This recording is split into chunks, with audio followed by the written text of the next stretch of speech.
வணக்கம். செல்வகுமாரின் தமிழ்நாடு வானிலை. அதாவது இந்த மோந்தா புயலால் ஆந்திர பிரதேசம் வெள்ளப்பெருக்கு ஏற்படுத்த போகிற நிலையில் தமிழ்நாட்டிற்கு எப்படிப்பட்ட மழை பொழிவை கொடுக்கும்? நாளை ஒரு மழை வாய்ப்பு இருக்கிறது. டெல்டா மாவட்டங்கள் எல்லாம் அறுவடை நடந்து கொண்டிருக்கிறது. அறுவடை மட்டுமல்ல, விற்பனை, உலர்த்துதல் மற்றும் அடுத்த விவசாயத்திற்கான நாற்று விடும் பணி எல்லாம் நடந்துட்டு இருக்கு. அது இல்லாமல் கிடைக்கக்கூடிய இடைவெளியை பயன்படுத்தி பருவமழைக்கான முன்னேற்பாடு, கட்டுமான பணிகள் எல்லாமே நடந்துட்டு இருக்கு. சாலையிலிருந்து வடிகால் வசதி எல்லாம். ஆகவே இந்த பணிகளுக்கு எல்லாமே வானிலை எப்படி வரக்கூடிய நாட்களில் கை கொடுக்க போகிறது என்பதையும் அதற்கு அடுத்த நிகழ்வு எப்படி என்பதையும் அறிவிக்க இருக்கிறேன். அதிகாரப்பூர்வ வானிலை அறிக்கைக்கும் இந்திய வானிலை ஆராய்ச்சித்துறை அறிக்கையை பார்க்கவும். 2025 அக்டோபர் 28 செவ்வாய்க்கிழமை அதிகாலை ஆய்வறிக்கை. இப்போ வங்கக்கடலில் உருவாகியிருக்கிற மோந்தா புயல் நம்ம விட்டுருவோம். என்ன, சென்னையை விட்டு போயிட்டே இருக்கு. சென்னையை விட்டு தாண்டி போகிறதுனால இன்னமும் மழை எல்லாமே ஆந்திர பிரதேசத்துக்கு தான். திருவள்ளூர் மாவட்டத்தில் பெய்து கொண்டிருக்கக்கூடிய மழையும் இன்றைக்கு மதியத்தோடு நின்றுடும். சென்னையில் தூறிக்கொண்டிருக்கிற தூரலும் காலையோடு நின்றுடும். பாலக்காட்டு கணவாயில் நுழையக்கூடிய சாரலும் மதியத்தோடு நின்றுடும். அதுக்கப்புறம் வெறும் காற்று மட்டும் மேற்கேந்து வரும். இது ஒட்டுமொத்த தமிழ்நாட்டுக்கு இந்த நிகழ்வால் மழை என்பது இன்றைக்கு மதியத்தோடு நிறைவடையுது. ஆனால் நாளை 29ஆம் தேதி புதன்கிழமை காலையில் வெயில் கடுமையாக இருக்கும். வெயில் அதிகரிக்கும். நல்ல பிரைட்டாக கண்ணை கூசும். ஏன் கூசுதுன்னா, 2 நாளாக நீங்கள் கண் வெயில் படாமல் இருக்கக்கூடிய கண் எப்படி இருக்கும்? குளிர்ச்சியாக அனுபவித்துடைய கண் நாளை காலை வெயில் வரும்போது கண்ணை கூசும். என்ன கடுமையான வெயில் இருக்குன்னு சொல்லுவீங்க. அப்போ நிகழ்வு கரை கடந்துடும். போய் காக்கிநாடு அருகே கரை கடந்து ஆந்திர பிரதேசத்துக்கு வெள்ளப்பெருக்கு ஏற்படுத்தி விட்டு தமிழ்நாட்டிலிருந்து கொல்கத்தா போகிற ரயிலுக்கும் தமிழ்நாட்டிலிருந்து போகக்கூடிய சாலை போக்குவரத்திற்கும் கொல்கத்தா சென்னை தேசிய நெடுஞ்சாலைகளுக்கு பாதிப்பை ஏற்படுத்தி விட்டு அங்கே இருக்கும். போயிட்டே இருக்கும். அது அப்படியே தெலுங்கானாவுக்கு மழை, ஒடிசாவுக்கு மழை, மகாராஷ்டிரா, உத்தரப்பிரதேசம், அப்படியே டார்ஜிலிங் போய் மேற்கு வங்கத்தோட வடக்கு பகுதி பெஞ்சிட்டு அப்படியே போய் இமயமலை விட்டு அருணாச்சல பிரதேசம், அதாவது மேகாலயா, அஸ்ஸாம், அப்படியே பூட்டான் வரைக்கும் அண்டை நாடாகிய பூட்டான் மற்றும் வங்கதேசம், அருணாச்சல பிரதேசம் போய் சீனாவுக்கும் மியான்மருக்கும் இடைக்கிட்ட எல்லைப்பகுதியில் போய் 3ஆம் தேதி செயலிழக்கும். அதுக்குள்ளே இந்த 1ஆம் தேதி அரபிக்கடலில் கூடிய நிகழ்வும் போய் செயலிழந்த பிறகு எல்லாமே முடிந்த பிறகு 3ஆம் தேதிக்கு பிறகு காற்று கலைந்து 4ஆம் தேதி காற்று சுழற்சி, 5ஆம் தேதியிலேருந்து வெப்பச்சலன காற்று சுழற்சி மழை பொழிவை தொடக்கும். புரியுதுங்களா? சரி, நாளை ஒரு மழை இருக்குது. அது முதல்ல தெரிஞ்சுக்கிங்க. ஏன்னா நாளைக்கு நல்ல காலையில் நல்ல பிரைட்டாக இருக்கே வெயில் அப்படின்னு என்ன செஞ்சுருங்க, மழை தான் இனிமேல் இல்லையே. நேற்றைக்கு கேட்டவங்க அப்படி தான் இருப்பாங்க. வானிலை அறிக்கை அதான் கேட்டுட்ருங்க, அறிக்கையோட இணைந்துருங்கன்னு சொல்கிறது. இணைந்திருக்கிறதே கிடையாது. இப்போ பாருங்கள், நாளைக்கு சாயந்தரம் ஒரு மழை வரும்.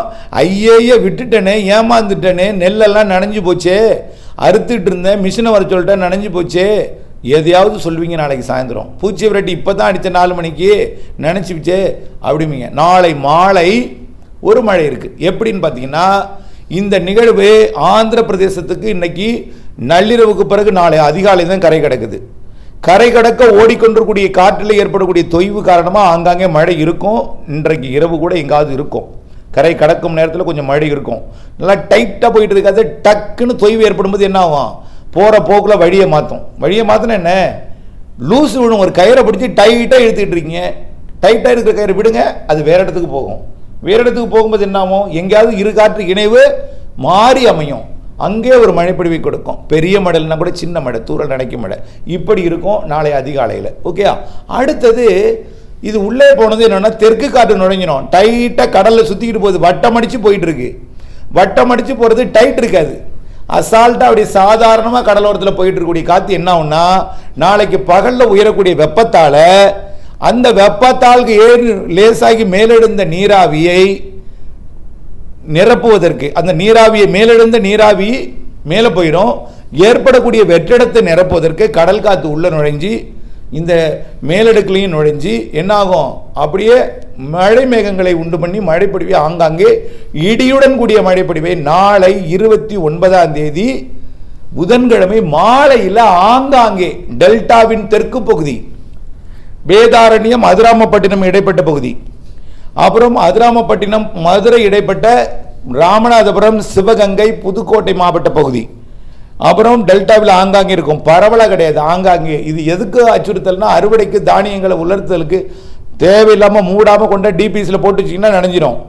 ஆகவே நாளை மாலை ஒரு மழை இருக்கிறது என்பதை நினைவில் கொண்டு நாளை மாலை நீங்கள் பாட்டு போட்டு எங்கேயாவது ஊருக்கு போயிடக்கூடாது. நாளை மதியம் நீங்கள் வெயில் அடிக்கும், வானத்தில் மேகமே இருக்காது, இனிமே மழை பெய்யாதுன்னு சொல்லிட்டாங்கன்னா தார்பாயம் சுருட்டி கொண்டு வீட்டில் வச்சிருவீங்க. பார்த்துங்க, நாளை மாலை ஒரு மழை இருக்கு. குறிப்பாக தென் மாவட்டங்களில் ஆங்காங்கே, டெல்டா மாவட்டங்களில் ஆங்காங்கே, திருச்சிக்கு தெற்கே, திருச்சிக்கு கிழக்கே உள்ள பகுதிகள் எதிர்பார்க்கலாம் நாளை. இது ஆங்காங்கே தான். அடுத்தது மழை இல்லை, அதோடு முடிஞ்சிடும். அப்புறம் வெயில் தான். வெயில் கொஞ்சம் அதிகரிச்சிருக்கும், வழக்கத்தை விட கொஞ்சம் வெயில் கொஞ்சம் சூடு எல்லாமே எல்லாம் அதிகமாக இருக்கும். இந்த நிகழ்வு எல்லாம் போய் கரை கடந்து செயலிழந்ததுக்கப்புறம் 4ஆம் தேதி 5ஆம் தேதியில் புதிய காற்று சுழற்சி உருவாகும். புதிய காற்று சுழற்சி உருவாகும் பொழுது காற்று எல்லாமே வடக்கு எந்த நிகழ்வும் இருக்காது இல்லையா? அப்போ வடக்கே இருந்து காற்று தமிழ்நாட்டுக்கு வரும். தமிழ்நாட்டுக்கு வர்ற வழியில் வெப்பத்தால் லேசாகி மேலெழுந்து வரும். கிழக்கு காற்றால் சந்திப்பை ஏற்படுத்தும், மரங்களால் குளிர்விக்கும். கிழக்கு காற்றை எதிர்த்து சந்திப்பை ஏற்படுத்தி வெப்பச்சலன இடிமழை பொழிவை 5ஆம் தேதியிலிருந்து தொடக்கம். முதல் மழை, அடுத்த மழை கர்நாடக எல்லையோர, ஆந்திர எல்லையோர மாவட்டங்கள், வட உள் மாவட்டங்கள், மத்திய மாவட்டங்கள் என்று தொடங்கும். அப்புறம் அடுத்தடுத்த நாட்களிலே மேற்கு தொடர்ச்சி மலை மாவட்டங்கள், மேற்கு மாவட்டங்கள், டெல்டா மாவட்டங்கள் என்று வந்துடும். அப்புறம் அடுத்த சுழற்சி தாழ்வு நிலையாகி பகுதியாகி நெருங்கி வந்துடும். அப்புறம் அடுத்தடுத்த நிகழ்வுகள் காத்திருக்கு தமிழ்நாட்டுக்கு. நல்லா புரிஞ்சுக்குங்க. இந்த நிகழ்வு விலகிய பிறகு நாளை மாலை ஒரு மழை இருக்கு, டெல்டா தென் மாவட்டங்களில் ஆங்காங்கே இருக்கு. இன்றைக்கு இரவு கூட லேசா கரையை கடக்கும்போது ஏற்படக்கூடிய காற்றோட தொய்வின் காரணமாக வந்து நுழைஞ்சு ஆங்காங்கே ஒரு மழைப்பொழிவு கொடுக்கலாம் லேசா. நாளை மாலை வெயிலுக்கு பின், கடும் புழுக்கத்திற்கு பின், சுடும் வெயிலுக்கு பின் திடீர் மேகம் உருவாகி ஆங்காங்கே இடிமழைப்பொழிவு நாளை மாலை கொடுக்கும்.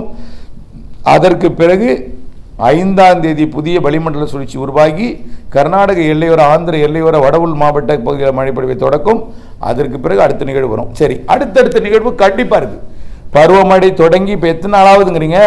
16ஆம் தேதி தொடங்கியது, இன்னையோடு சேர்த்தா ஒரு 12 நாள் தான் இருக்கு. 100 நாள் மழையில் 12 நாள் தான் நிறைவடைஞ்சிருக்கு. இந்த உச்சபட்ச பருவமழை நாள் எப்போன்னு பார்த்தீங்கன்னா, இந்த 5ஆம் தேதியிலிருந்து தொடங்கக்கூடிய மழை மிதமான மழையாக, லேசான மழையாக, சற்று கனமழையாக இருந்தாலும் ஆங்காங்கே இருந்தாலும் அப்புறம் அப்படியே 8ஆம் தேதிக்கு மேலே அப்படியே பிக்கப் ஆகும். 10ஆம் தேதியிலேருந்து நிகழ்வு வந்துடும். 10லிருந்து ஜனவரி 10 வரைக்கும் அடுத்தடுத்த நிகழ்வுகள் காத்திருக்கு. இப்போ 2 நிகழ்வு உருவானதுனாலையும் ரொம்ப தீவிரமாக இருந்து அப்படியே வடகிழக்கு மாநிலங்கள் வரைக்கும் போகிறதுனால தான் எல்லாமே லேட் ஆகுது. அப்புறம் எம்ஜிஓ வந்துடும். அப்புறம் எல்லாமே சாதகமாக இருக்கிற காரணத்தினால கண்டிப்பாக அடுத்தடுத்த நிகழ்வுகள் நவம்பர் டிசம்பரில் இருக்குது. டிசம்பர் மாத இறுதி வரையும் மழை இருக்குது. இலங்கைக்கெல்லாம் ஜனவரியிலையும் மன்னிக்கவும் ஜனவரி மாத இறுதி வரை மழை இருக்குது. இலங்கைக்கெல்லாம் பிப்ரவரி மாதத்துலேயும் மழை இருக்குது.